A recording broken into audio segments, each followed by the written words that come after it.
In this video demonstration, I'm going to show you how to stamp, colour and cut the beautiful new dancing mice from the 2Js range. And I've put one here, it just looks beautiful on this card where you've got that beautiful coloured mouse on this card using the Margit's trees. So this is the actual finished coloured version. And it is very simple to do, and I always think it's important to sort of take people through how we actually achieve this and how we actually colour them. So I'm going to leave him just there so we can see him all the time. I'm going to bring in the stamps and dies, and this is a set that's sold together with the dies and the stamps. If I bring a piece of white paper and you'll see a little bit better, you get 4 beautiful mice along with 2 sentiments within the set, and it's an A6 clear stamp set. But you also get 4 matching dies to cut them out perfectly. And what I've done here is, and I do this always as a reference, I've actually written down the colours of alcohol markers that I've used to colour him. So I would usually have that stuck just down there next to my little mouse or next to my dies so that I can see the reference of what I'm colouring, and there I've got all the colours I need, but I've already sort of prepared those and pulled those out. So we'll move the dies to one side because we're going to stamp him first. So we'll bring in my press to impress, and I'm going to be stamping the mouse that's offering the gift. So these are clear photopolymer stamps. I simply take that off. I'm going to pop it on, and I've got a piece of card here, and I've cut this, so this is effectively A7. So I've cut myself 8 of these from a piece of A4 card. So I cut the card down to 5 3/4, then down to 4 1/8, and then cut it at 3 1/2 to give myself this nice little square, which is perfect to use. So I'm just going to place my stamp on, use my magnets to hold him in place, and I'm going to be inking this and stamping it in Memento in Tuxedo Black, which is a Tussienko ink pad. And this is because this is perfect. It's a water-based colour, and that's perfect for alcohol colouring. So simply going to pick up my mouse on my lid, give my stamp a good inking, because there are some silhouette portions in here like the tail and the arms and the legs. And we're simply going to turn that over and press that down to stamp it and give myself a nice, beautiful, clean impression. And there we have our beautiful mouse. And at this stage, if I wanted to, I could simply take the matching die that comes with the set, place that over, and you'll notice you'll be able to see through exactly the whole of the mouse. Once you can see him completely evenly, then you know exactly where to take the die and cut him. But I'm going to colour him first. So I'm going to take you through the stages of colouring. So I've laid out the pens I'm using. I'm using Couture Creations alcohol markers, as they have the beautiful bullet tip as well as the brush tip. And effectively, I've chosen 2 colours of red, a light and a dark, 3 colours of yellow, 2 colours of blue, and 3 colours of grey. I've also got a pinky colour for the ears and a white gel pen to finish off. So we start by taking the lightest colour, which in this case is 5305. And this is the grey, and all I'm going to do is just colour all of the areas where his face is. So we're going to take all of the area that we need to be grey, and we're just going to cover him over like that, leaving the ear clean. I would also probably leave the cheek clean as well. I'm then going to go to the next shade, which is 545, and taking the bullet tip then, I'm going to colour the darker line in. So I'm just going to add this about 1/3 of the way down, all the way around. So I'm going to go all the way around the dark of his ear, just like that. And I'm going to draw around the edge, darkening where his sort of muzzle is, and taking that round and putting a sort of thicker line in, just like that. Simply then going to take the next shade of grey, which is 430, which is the darker shade entirely, and I'm just going to add in a little bit of highlight in there. So where I've taken, I'm going to put a little bit in, just like that, follow that line, and just put that dark line in. So we get to this stage where we have the 3 colours together. I'm then going to move back to the next lighter shade, the 545, and I'm just going to blend that line in by going back over the dark and over into the light, and that will just blend those two colours together, giving me a lovely 3D effect. Nice and simple. I then will go back in with the 5305, this time with the bullet nib, and just go that all the way over, blending those darker edges into the lighter in the centre. And you'll find the lightest pen will just sort of bleach those colours out, just like that. And we have that lovely fade there of the mouse. I'm now going to take my pinky shade, which is Skin Colour 489. I'm going to colour him in the ear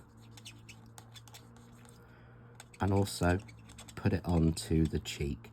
And you'll notice there it will push that grey out and give me that beautiful pink. I'm going to go with the lightest grey, again 5305, and just add a little bit of shading around that ear, and just again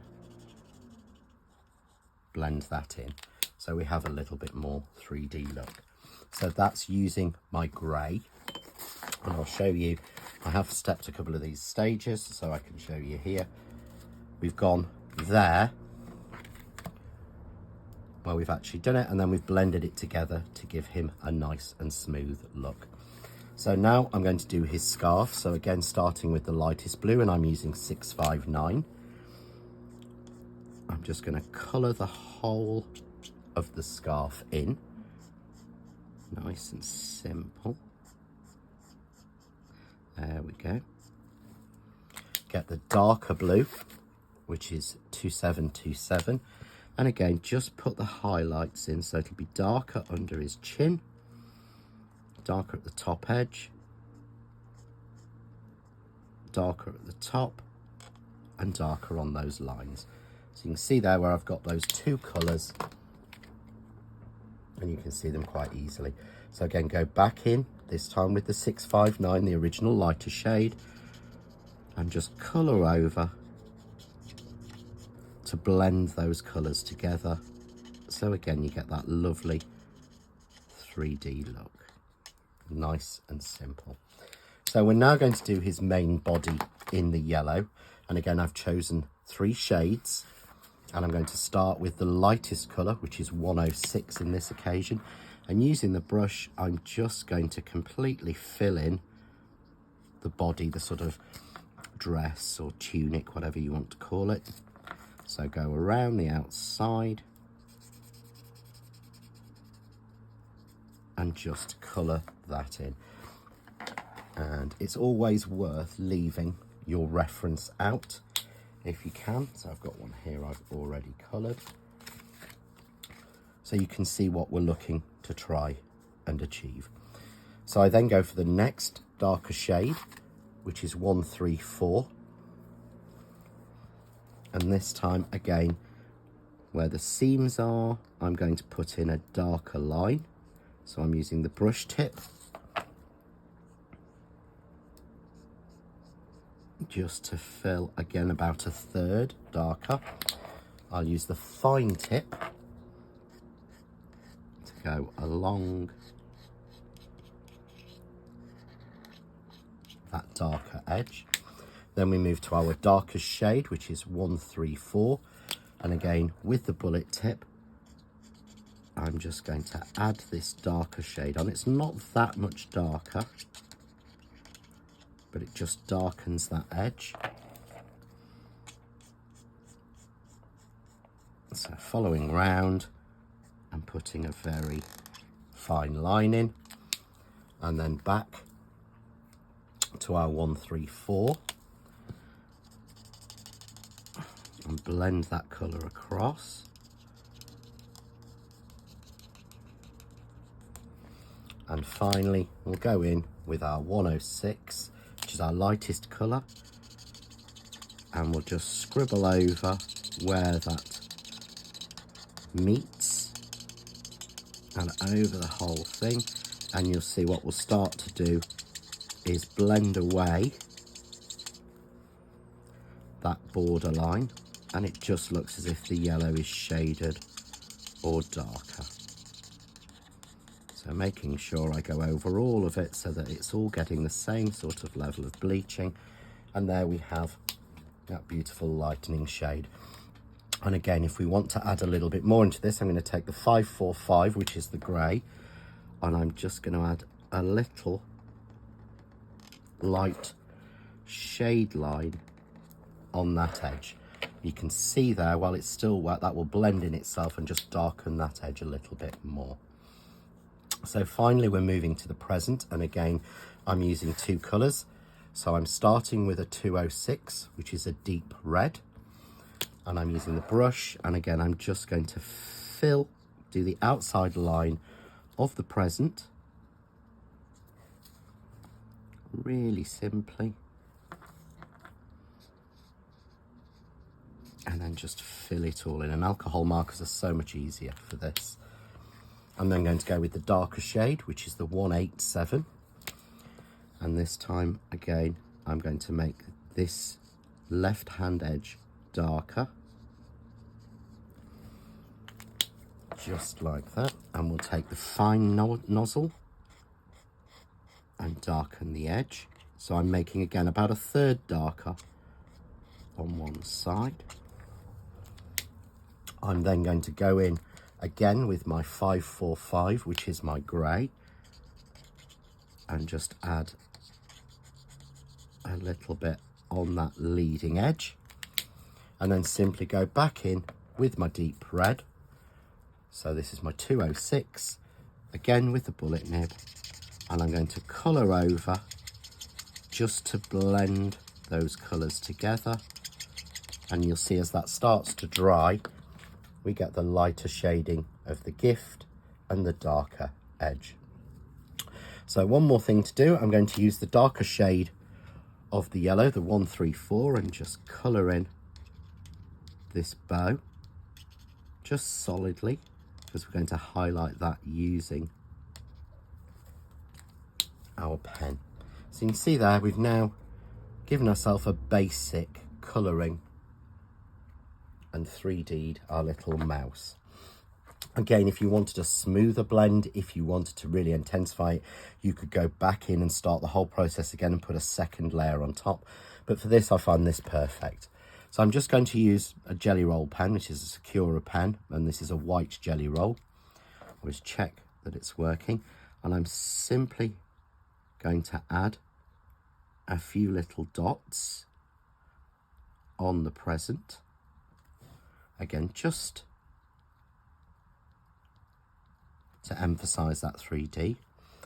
I'm going to add a little bit of highlight again on this side, so it's all coming onto the right hand side with the pen. I'm going to do the same on the tummy, just there, a little bit on the cheek, again to give a little highlight, a little bit on the ear, again keeping it to this right hand side, and finally put a little white dot in for the eye, which suddenly makes him come alive. So very simply and very easily, we've got two almost identical coloured. So to cut this out, there are two ways to do this. So I'll show you sort of a simple way and then a sort of the foolproof way. So I'm going to take the die, I'm simply going to drop it on, and I'm going to look for the pattern all the way through, making sure that I can see the mouse on every section and I see no white in the feet at all. We then take our low tack tape and we will run that through and cut him. So I will cut him so you can see. So I'm just running this through my collider. You'll find all of the mice will actually fit through even your smallest die cuts machines, things like your Spellbinders Prism. So we'll take him out, pop him out, and there we go. Got got that perfect mouse with that perfect white line all the way around. If you are concerned about doing your dies properly, take your die and leave it with the tape on. Take your coloured image and place your die over. So place the waste piece over until you can perfectly see through the stamped image, just like that. Again, I'm just going to secure this with a couple of pieces of low-tack tape so it doesn't move. So you can see there, and then you can take your die and drop that back in to the die cut. So we're just moving it round till it slots into the die cut. Tape it down and run the whole piece through in your sandwich in one piece. So just like that, and run it through. And that's the way that you are guaranteed to make sure that you are getting it lined up correctly. I find it's quite easy with the way these stamps have been designed to do that. But again, some people are concerned. So you can see there, just pop him out.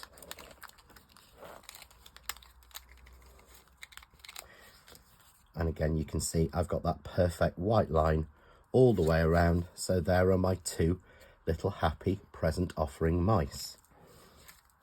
And again, on the original card, I've cut this with Margit's Trees. So I've cut two out in relief and put some of the mouse paper pad behind it. Cut a couple more trees on here and I've just added my mouse, but obviously I could even add 3 along or anything like that. But a very simple card, beautiful, effective way to do this, and beautiful colouring done really, really simple. And I'm no colourist. For more ideas, hints, tips and inspiration, why not visit the Crafting with John next door and Crafts2 group on Facebook. Enjoy.